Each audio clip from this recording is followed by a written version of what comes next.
Much more with Ramon coming up. And coming up, Michael in Neverland. Stand by. Be right back.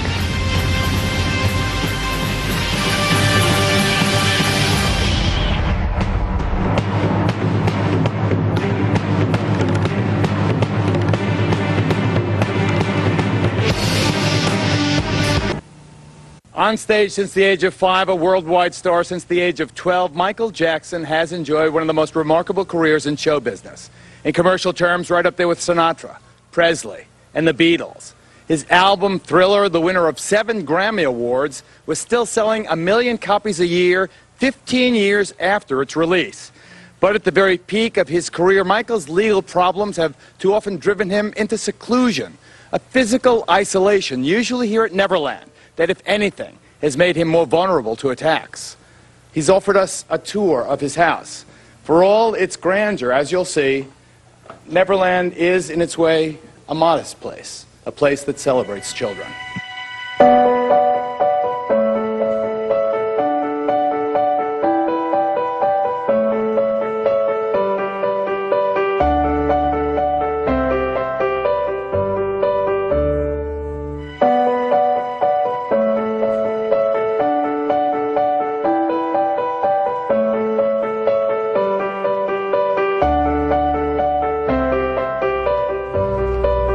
Perhaps Jackson's biggest problem is that his vision of himself as a kind of modern-day Peter Pan just does not sit well in a society scarred by stories of abusive priests and teachers and Boy Scout leaders.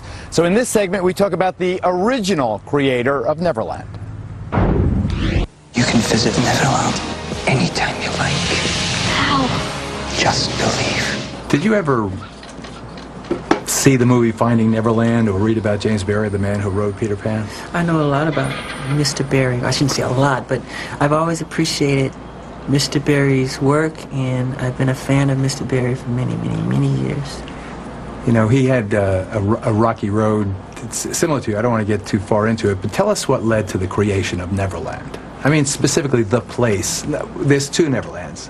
There's 3. There's the Peter Pan's Neverland, there's the Neverland in Michael Jackson's mind, and then there's the physical place that you created up there that I visited you when you brought up all the inner city children. Why did you create that place? I created Neverland as a home for myself and my children, and it was created simply. It was almost it was done subconsciously. Like I said earlier, where can I go? I mean, it's hard. I've tried to go as myself, and I've had policemen actually tell me, put on a disguise and give me an autograph from my wife or whatever, but they tell me, why are you out here like this with no security? So, and there's like fans everywhere, so I can't do it. I do it sometime, but it's very difficult. But you owned Neverland before you had the kids. Was it for you, or the exotic animals, were they for Michael Jackson, the child? Oh, for me. Yeah. And for sharing with others. Spirit? For me, and sharing with others, because it gave me a chance to do the things I never got to do when I was little. We couldn't go to the movie theaters. We couldn't go to Disneyland. We couldn't do all those fun things. We were on tour. We were working hard, you know, and we enjoyed it. We did enjoy it, but this allowed me to have a place behind the gates where the entire world, everything that I love is there, you know. You create, like Barrie, this imaginary or imaginative world.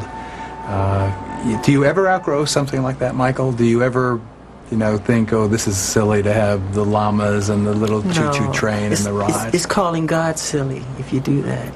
Tell me. Because God made all things great and small. So that would be wrong.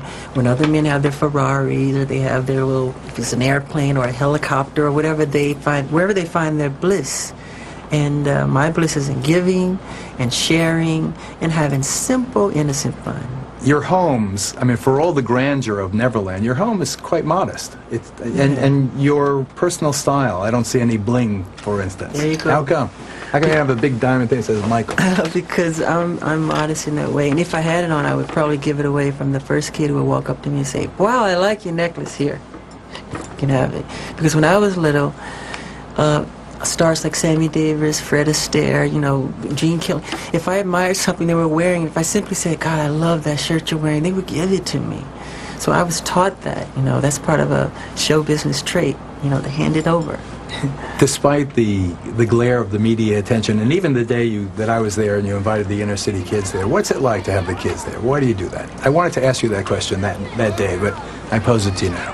Why? Why do you, when you see those kids, tell me what's going on.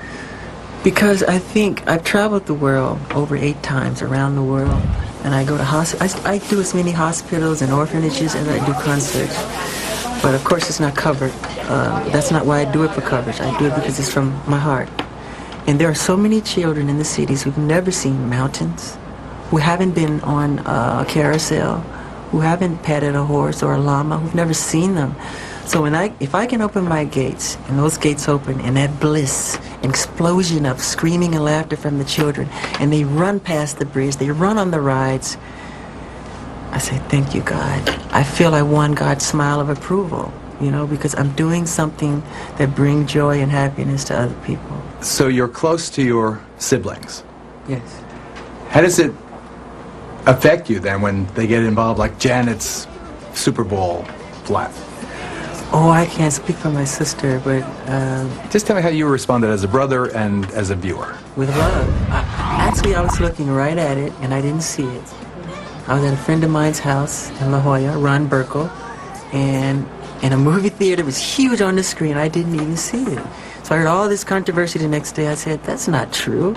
I saw none of it, so... Do you think the controversy was overblown? And yes. Do you think it's a Jackson-related phenomenon, or is it a testament to our time socially in this country? Well, that's an interesting hypothesis, too.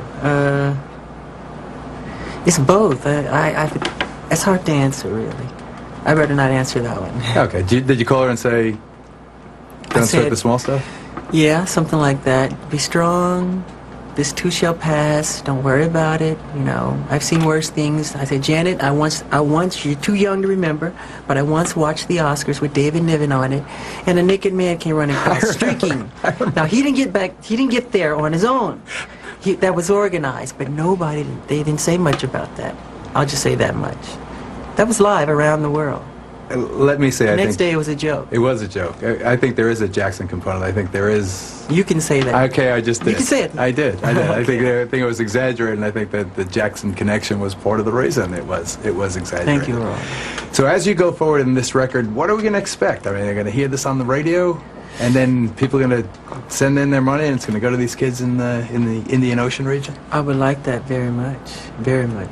Now tell me how that act of largesse, that compassion, will make you feel. How do you, sometimes I think I feel better giving than receiving. I think it really is true. It is true. In my life. Of course it's explain true. the mechanics of that in your own life. It's just the idea. I don't know if it's the psychology of it or what. I just love working hard on something, putting it together, sweating over it, and then sharing it with people and having them love it. And I always pray that they like it. And that's what gives me great satisfaction as an artist.